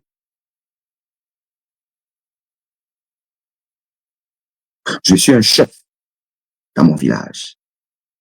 Mon grand frère a été chef à Mambenge. Chef deuxième degré. Son fils devait prendre sa succession. Quand il est décédé, c'est nous qui avons refusé. Déjà, je ne voulais même pas que mon frère prenne la chefferie. On lui a dit que ce n'est pas un choix parce que c'est ça. Il est du sang royal et c'est lui qui doit prendre la chefferie. Je suis du sang royal. Et à partir de là, je suis un pur Sawa. Ma mère est Ewodi et Yabasi. Mon père est Mambenge. J'ai une parenté d'Aïdo. Il n'y a pas plus Sawa que moi. Et une bande de Sawa qui se comportent comme les skinheads. Les skinheads, vous savez ce que ça veut dire? Les têtes brûlées, il y en a partout dans le monde. Le Front National français, c'est skinhead. Les Russes sont les skinheads. Les Allemands ont les leurs. C'est la déclinaison des nazis de l'époque. Et voilà comment se comportent ces individus aujourd'hui qui... Non, il faut bien que je mette l'original. C'est pas pourquoi je n'ai pas mis l'original. Ça ne sert à rien de cacher quelque chose là. Donc, j'ai pas mis l'original ici, mais bon, bref. Tant mieux pour eux. Donc, ces gens, ils invitent et Limbi qu'ils appellent notre Ngoum. Ngoum. Ngoum, en Douala veut dire notre puissant, notre mascotte. L'homme, Sawa Perspective. Au nom de quoi? Vous faites de Limbi le représentant de Sawa. De quel Sawa? Pas de moi. Et Limbi ne peut pas être mon leader. Je suis désolé. Il n'a pas la carrure. Il n'a pas le bagage pour être mon leader. Et Limbi c'est une ordure morale. Et Limbi c'est une ordure morale. Et il ne peut pas me représenter. Voilà. Donc, quand vous venez avec vos histoires du RDPC, prochaine élection municipale, enjeu pour les Sawa, quel enjeu? Ça fait 43 ans. Les Sawa ont eu quel enjeu dans les élections présidentielles? Quel enjeu? C'est maintenant que vous aurez des enjeux. Vous avez laissé salir votre ville par Paul Biya. Et vous pensez que c'est lui qui va construire votre ville? Vous parlez de quoi? Le Sawa bashing. Quel regard et quel comportement adopter? Qui a bashing les Sawa? Qui? Les Sawa, enfin une partie des Sawa, une partie, c'est fait son propre bashing. C'est de ça qu'il s'agit. Voilà. Donc, ne menez votre combat de laisser prospérer la tyrannie de Paul Biya là-bas, sans prendre tout le peuple Sawa en otage. Parce que tout le peuple Sawa ne se reconnaît pas dans votre faux combat. Vous, c'est zombifié. Vous, c'est satanique. Parce que vous êtes satanique. Et je regrette profondément d'avoir accepté de venir dans vos réunions-là. Je crois que vous voulez peut-être me tirer les verres dans les nez, mais on n'a pas besoin de me tirer les verres du nez, puisque je dis toujours la vérité. Mais en fait, je pense que vous êtes un milieu sale. Je ne m'assieds pas sur une plateforme qui fait la promotion de la haine. Vous faites la promotion de la haine. Et c'est pour ça que vous avez pour mascotte le patron des haineux, Limbi Lobé. Et Limbi Lobé, il ne s'assied pas là où moi je m'assieds. OK? Donc, Maître Ndoki, je suis désolé. Vous êtes une déception. À moins que vous veniez nous démontrer. Pas dans une petite interview d'une journaliste qui est là juste pour vous laisser bavarder. Venez dans un débat. Venez. On vous attend. Je vous attends. Convivialement, respectueusement, nous allons débattre. OK, les amis? Ça, c'est, en fait, ce que je voulais vous expliquer aujourd'hui à propos du rôle de Michel Ndoki dans cette élection présidentielle. Et la faute à ces journalistes et ces intervieweurs camerounais. Vous prenez les Mimi, la journaliste Mimi, vous prenez les non-chons, vous prenez les Richinger, vous prenez tout le monde se pressait de faire des lives avec Michel Ndoki. Oui. Oui. Et tous sont dans ce collectif-là. Ce collectif-là. Non, il n'y a que des grands noms. Voilà, c'est eux les grands. Là maintenant, Michel Ndoki, elle a fait son sale boulot, elle est partie.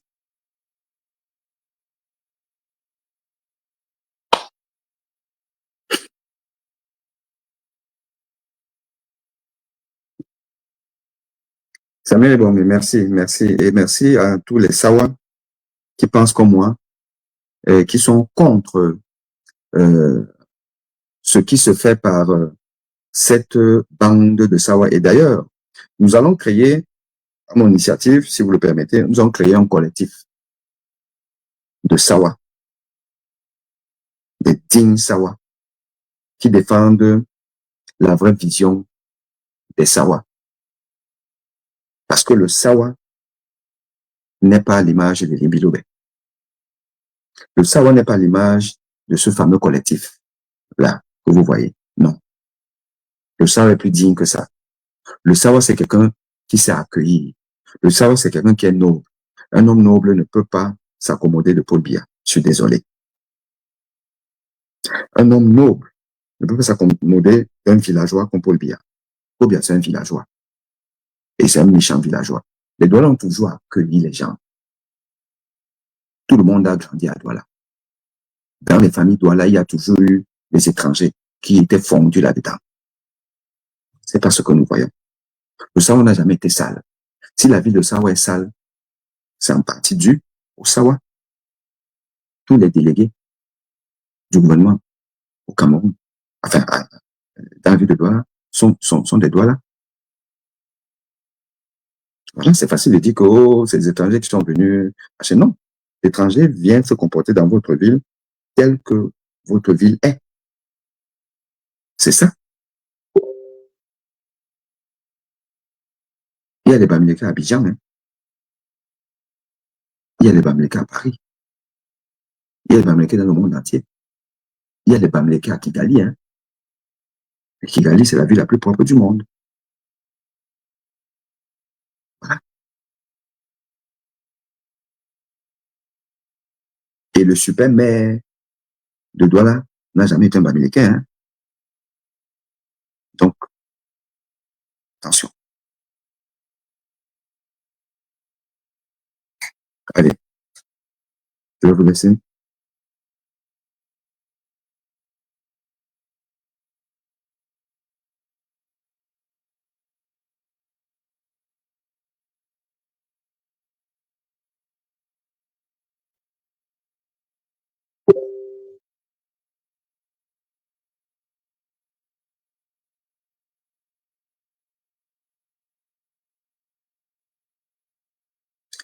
Alors, Patty, je vous donne 3 minutes parce que je vais terminer le live. D'accord. Je vous donne 3 minutes. Monsieur, est-ce que vous m'entendez? Oui, on vous entend. Donc, comme votre live là, est axé sur les Sawa, je tiens à préciser que je suis un Sawa, enfin, et je suis un Douala. Mais bon, moi, je ne réfléchis pas par rapport à ma communauté. Donc, par ailleurs, je vous donne raison sur Imbilobe ne représente que lui-même. Bon, pour moi, Imbilobe était haineux. D'ailleurs, il avait dit en montant disons qu'il est, je hais comme tout. Je hais comme tout, avec sa voix arrogante, méprisante et insultante. Donc, bon, ne lui accordez même pas d'importance. Et la solution dont vous parlez, la Sawa, je sais pas quoi, la Sawa. Perspective. Sawa perspective. Moi, je ne la connais pas. Beaucoup de gens ne la connaissent pas. Donc, franchement, là, vous en faites franchement une publicité inutile. Donc, franchement, pour moi, c'est une association, franchement, qui n'est même pas connue et qui ne mérite même pas qu'on lui accorde du crédit. Parce que l'Imbilobe, tout Douala qui a un cerveau normalement constitué ne peut pas avoir pour porte-parole autoproclamé L'Imbilobe parce qu'il est méprisant. Ses propos sont en général nauséeux, rances, putrides et tachés d'un communautarisme, non, tachés d'un tribalisme moyenâgeux. Donc, ça, c'est pour L'Imbilobe. Par contre, là où on ne va pas s'entendre, c'est à propos de Maître Michel Goki.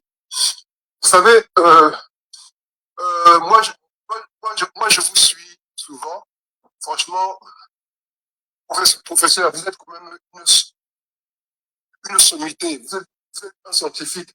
Et vous l'avez dit. Moi, un scientifique base ses accusations sur des preuves et non sur des perceptions. Parce que, je vous dis, professeur, moi, si je veux le changement, d'ailleurs, pour moi, Issa Diouma a gagné. Je comprends que vous ayez une cabale contre les Sawa, contre beaucoup de Sawa qui sont des traits et qui ne sont pas courageux. C'est vrai que moi aussi, des fois, je fustige les Sawa parce que, en général, c'est vrai que je ne les trouve pas assez courageux parce que je pense que si le prince René avait été vivant, si Dolan Gabel, si Gosodine, je ne pense pas qu'il se serait mis du côté d'un régime qui oppresse les Camerounais. C'est ce que je veux dire. Donc, pour venir donc à Michel Ndoki a quand même fait la prison pendant 9 mois, si je ne m'abuse, en 2018. Et il faut savoir que Michel Ndoki vit dans un pays appelé le Cameroun, qui est un pays qui oppresse beaucoup les opposants et qui a une petite idée de la femme. Donc, c'est très difficile déjà d'être opposant au Cameroun. C'est encore beaucoup plus difficile lorsque une Michel Ndoki, elle a des faits d'armes. Elle a été embastillée au Cameroun pendant 9 mois. Elle a reçu une balle lorsqu'elle manifestait. Donc, franchement, je vais vous dire quelque chose. Je ne pense pas que Michel Ndoki soit une traîtresse. Franchement, je pense que, franchement, Paddy,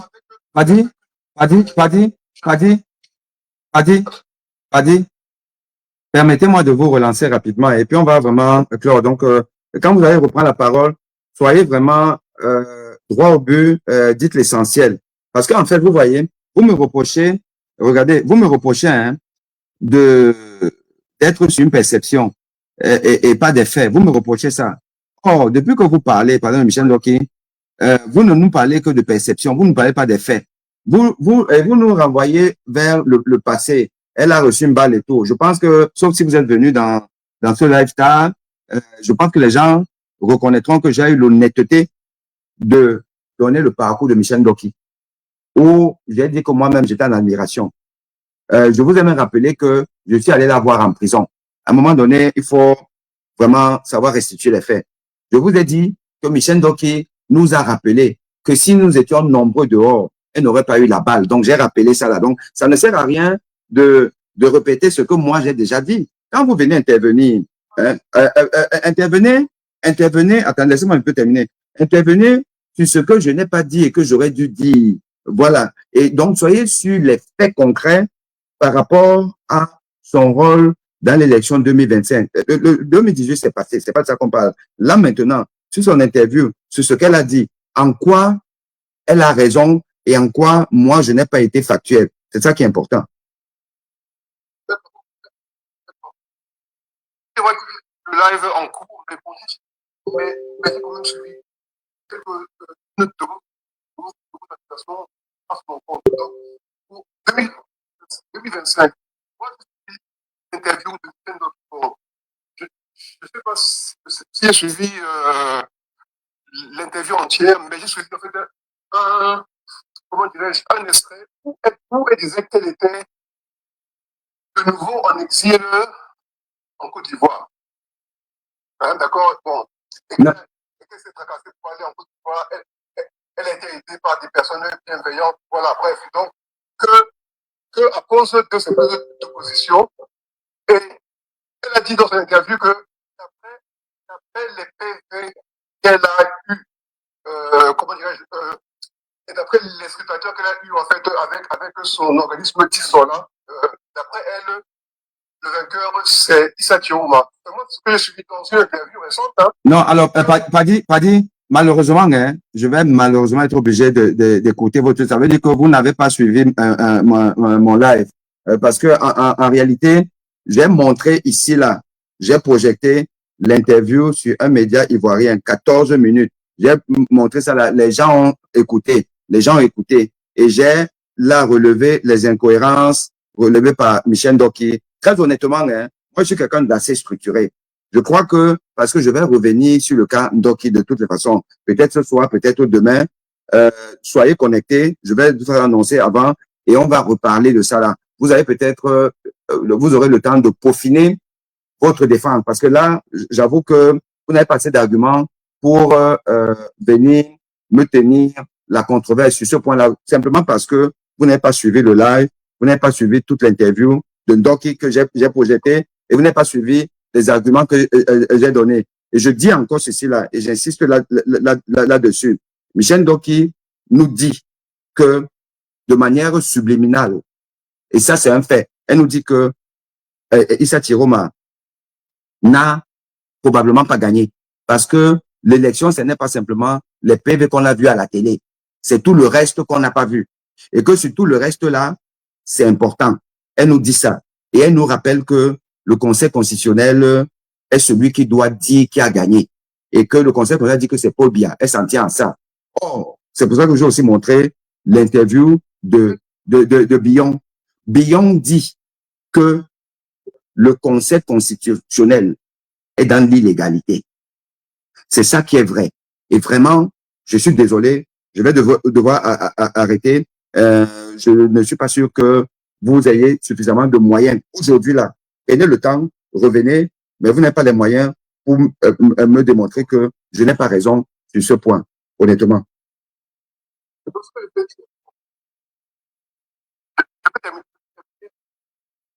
Oui, s'il vous plaît. Je vais donc revoir l'intégralité de votre de Michel.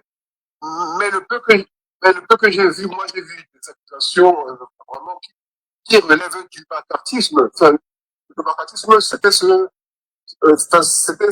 dans les années 50 aux États-Unis, un député américain qui faisait la chasse. Non, je peux pas. Hein. Non. Padi, je suis désolé. Hein. Je ne peux pas vous laisser dire ça.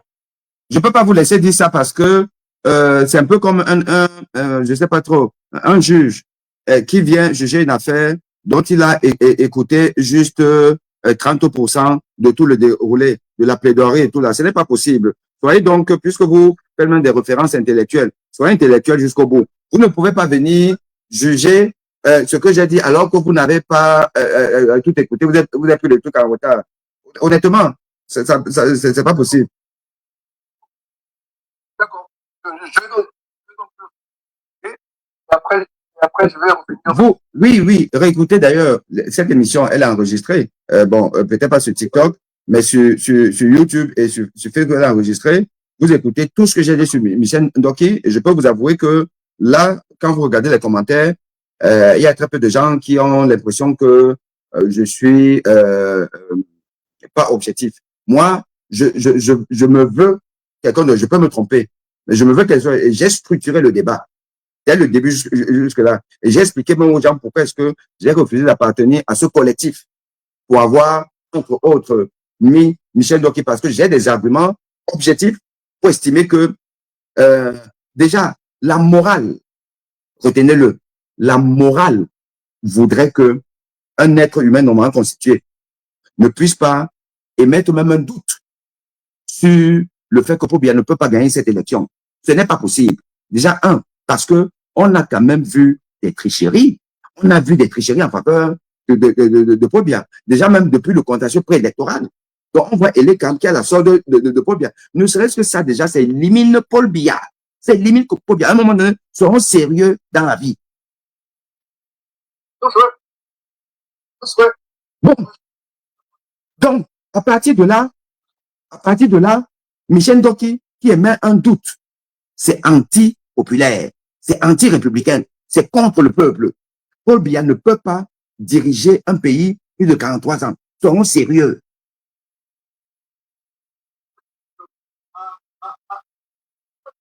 Bon, alors, monsieur Padi, non, je vais vous arrêter. Là, je vais être péremptoire maintenant. Je vous arrête. Voilà. Si vous voulez être le défenseur de Michel, donc vous venez une autre fois là. Là, je suis péremptoire. Et c'est le professeur Aimé Bonny qui parle du haut de son intelligence. Quand j'écoute quelqu'un, je fais une analyse. Et elle est profonde. Voilà. Honnêtement, à un moment donné, il faut que chacun se mette à sa place. Quand j'écoute quelqu'un et j'ai déroulé ici là, j'ai déroulé avec des arguments. Vous n'avez pas suivi l'émission, vous êtes venu à la fin comme ça et tout, et vous venez de défendre quelque chose devant un professeur. Soyez modeste. Bon, je vous coupe. Non, c'est bon là, c'est bon. À un moment donné, on va pas toujours vouloir donner la parole à des personnes qui, voilà, ne sont pas sérieuses. Là, vous n'êtes pas sérieux. Je suis désolé. Allez, merci, chers amis. Je vous dis au revoir. J'ai les consultations et à très vite.